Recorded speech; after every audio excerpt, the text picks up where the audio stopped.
Very good morning scholars.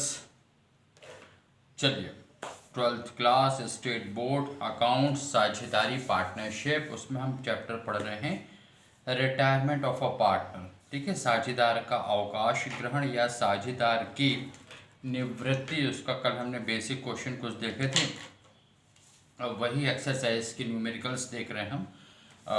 Saxena sir बढ़ जाते sir की बुक का। ठीक है, चलिए तो एक्सरसाइज का फर्स्ट क्वेश्चन है and the question says X Y and Z are partners in a firm who share profit and losses equally. X Y Z एक फर्म में साझेदार हैं जो बराबर के साझेदार हैं। Z retires and surrenders share 3/5 of his share in favour of X and 2/5 to Y. Z अवकाश ग्रहण करता है जो अपने हिस्से का 3/5 भाग एक्स को और 2/5 भाग वाई को देता है। अपने हिस्से का मतलब गुणा है ना, गुणा करेंगे अपन। नया अनुपात, प्राप्ति अनुपात, ये सब आपको ज्ञात करना है। ठीक है, चलिए तो कैसे करें हम देखिए। एक्स वाई जेड ये पार्टनर हैं, दे आर इक्वल पार्टनर्स, मतलब 1:1:1, 1:1:1 अनुपातों का योग हुआ 3, तो 1/3, 1/3 और 1/3। इस तरह से इनकी पार्टनरशिप जो है बिल्कुल राजी खुशी चल रही थी। लेकिन Z जो है वो अवकाश ग्रहण करते हैं, ये रिटायर हो गए। रिटायरमेंट का क्या कारण था वो नहीं लिखा जाता, लेकिन वो निवृत्त हो रहा है, रिटायर हो रहे हैं, अवकाश ग्रहण कर रहे हैं। अब Z जो है रिटायर होते हैं जो अपने हिस्से का 3/5 भाग, ठीक है, वो x को देंगे। ठीक, तो अब यहां पर ये आप लिखें x विल गेट या x विल एक्वायर, x प्राप्त करेगा। तो x प्राप्त करेगा क्या, तो उसे 1/3 भाग का 3/5, ठीक है, 1/3 भाग का 3/5। तो ये 3 एकम 3 और 5 दिया 15, 3/15। ये इतना भाग प्राप्त करेंगे इस 1/3 का 3/5 के कारण, ये 3/15। तो new ratio of x, not a, x का है ना, new ratio of x, x का नया अनुपात। तो 1/3 तो उन्हें पहले ही मिल रहा था, 3/15 और मिल गया। एलसीएम ये ऊपर कर देते, अदरवाइज ये क्या हो जाएगा, आउट ऑफ फोकस हो जाएगा ये। ठीक है, तो यहां तक समझ में आ गया x कितना लेगा, 3/15। अब यहां पर इस 3/15 को लिया तो x का नया अनुपात, ठीक है, तो new ratio of x equals to 1/3 पहले मिल रहा था और 3/15 अभी मिल गया। एलसीएम कितना आ गया, 3 और 15 का 15, 15 में 3 का भाग दिया 5, 5 का गुणा ऊपर के 1 में किया तो 5, 15 में 15 का भाग गया 1, 1 को गुणा ऊपर के 3 में किया तो 3। तो ये हो गया आपका 5 और 3 8/15। ये x का नया अनुपात हो गया। ठीक है, आ रहा समझ में आता। ठीक है, न्यू रेशो ऑफ x, तो जितना उसको पहले मिल रहा था वो, जितना z के जाने के बाद उसके भाग में से मिला वो, दोनों को जोड़ो 8/15। एलसीएम लेना आप खूब जानते हैं। ठीक है, लघुत्तम समापवर्ग। ठीक, चलिए अब उसके बाद में नेक्स्ट हम करें y। ठीक है, तो लिखें y विल गेट या y विल एक्वायर, y प्राप्त करेगा तो अपने भाग का 2/5, 2/5 ही बोल रहे ना, ठीक है, 2/5। तो 2 एकम 2, 3 5 15, तो 2/15 ये प्राप्त कर रहा है। ठीक, और क्या बोल रहा है, फिर न्यू रेशो ऑफ y निकालना है। तो new ratio of y equals to, already he was getting 1/3, now he gets 2/15 extra. तो ये आपका अतिरिक्त जोड़ दिया 2/15, 15 एलसीएम आ गया, 3 से 5, 5 एकम 5, 15 एकम 15 और 2, ये आ जाएगा 7/15।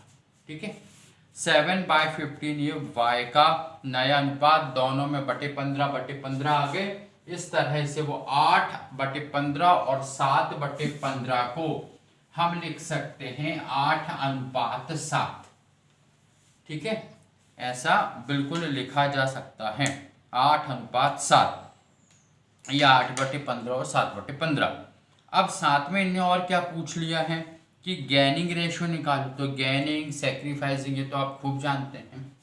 तो गैनिंग रेशियो इक्वल्स टू क्या होता है, गैनिंग रेशियो इक्वल्स टू GNO, ये फार्मूला बताया था ना आपको। तो new ratio minus old ratio. तो x का गैनिंग रेशियो निकालें। न्यू रेशियो कितना है x का 8/15, ओल्ड कितना था 1/3, इतना ही था ना। ठीक है, तो एलसीएम आ गया 15, 15, 15 में 15 का भाग गया 1, उस 1 का गुणा ऊपर के अंश 8 में किया तो 8, माइनस 15 में 3 का भाग दिया तो आया 5, 5 का गुणा ऊपर के 1 में किया तो 5। ठीक है, फिर ये कितना आ जाएगा 3/15। तो ये x का एक बार फिर से देख लें, 15 में 15 का भाग गया 1, उस 1 का गुणा ऊपर के 8 में किया तो 8, माइनस 15 में 3 का भाग दिया आया 5, उस 5 का गुणा ऊपर के अंश 1 में किया तो 5, 8 × 5 3, 3/15 x का ये गैनिंग रेशियो आ गया, प्राप्ति अनुपात आ गया। अब जैसे x का आया वैसे ही अब अपन y का निकाल देंगे। ठीक है, अब y का ये गैनिंग आए, सेक्रीफाइस भाई एक तो जा रहा है ना, तो जो जा रहा है तो बाकी दो तो गैन ही कर रहे हैं उनके। ठीक, या तो बिल्कुल नहीं करेंगे या कुछ करेंगे गैन। हाँ, चलिए अब y का न्यू रेशियो निकालना अपन को, गैनिंग रेशियो निकालना, मतलब न्यू तो हम निकाल चुके थे। न्यू अब क्या होता है गैनिंग, न्यू माइनस ओल्ड। तो न्यू कितना आया था आपका 7/15 था, तो 7/15 में से ओल्ड 1/3 अलग कर दें, एलसीएम आ गया 15। एलसीएम जानते हैं, 15 में 15 का भाग गया 1, 1 का गुणा ऊपर के 7 में किया तो 7, ये 7 है। माइनस 15 में 3 का भाग दिया आया 5, 5 गुणा ऊपर के 1 में किया तो 5। तो यह आ गया 2/15, 2/15। तो इस तरह से 3/15 और 2/15 उसके गैनिंग रेशियो यानी 3:2 उसके प्राप्ति अनुपात आ गए। आ रहा समझ में? बस यही खेल है, ऐसे ही थे उसमें, है ना। 4-6 सवाल हैं इसमें आपके, ये बिल्कुल वैसे ही करना है। दूसरा क्वेश्चन है ABC एक फर्म में 5, 4, 3 के साझेदार हैं। तो 5 और 4 9 और 3 12, 5/4 और 3/12 के साझेदार हैं। फिर रिटायर कौन हो रहा है, C अवकाश ग्रहण करते हैं, उसका भाग A और B 3:2 में लेते हैं, 3:2 यानी 3/5 और 2/5 में। C का भाग कितना था, तो 3/12 हुआ ना, 3/12 का 3/5 ये ले लेगा कौन, A, और 3/12 का 2/5 ले लेगा B। A और B के जितने पहले थे उसमें नए वाले और जोड़ दो तो नए रेशियो आ जाएंगे। ठीक है, आसान है ये सब काम। चलिए फिर उसके बाद में तीसरा ABC 5, 2, 1 के साझेदार हैं। यदि अवकाश ग्रहण करने पर नए अनुपात 5:2 तो प्राप्ति अनुपात ज्ञात करो। ठीक है, तो अब अवकाश ग्रहण करने पर 5:2 बचते हैं, ये C अवकाश ग्रहण कर रहे हैं यहाँ पर। तो पहले कितने थे, 5, 2, 7 और 1 8, 5/8, 2/8, 1/8 C ने अवकाश ग्रहण कर लिया है। तो अब यहाँ पर नए अनुपात कितने हो गए A और B के, 5:2 यानी 5/7 और 2/7। तो अब आप गैनिंग रेशियो कैसे निकालते हैं, न्यू माइनस ओल्ड कर लो, आ जाएगा। 5/7 में से 5/8 A का अलग कर लो और 2/7 में से 2/8 B का अलग कर लो। ठीक है, चलिए तो ये तीसरा हो गया। उसी तरह से चौथा देख लो, चौथा भी यही है। RST 8, 4, 3 के साझेदार, 8, 4, 12 और 3, 15। फिर जो है R रिटायर होता है और R का हिस्सा जो है वो 3:1 में बनेंगे आपसे। ठीक है, चलिए तो इस तरह से लगभग 7th क्वेश्चन तक आप पहुंच सकते हैं यही सब करते हुए।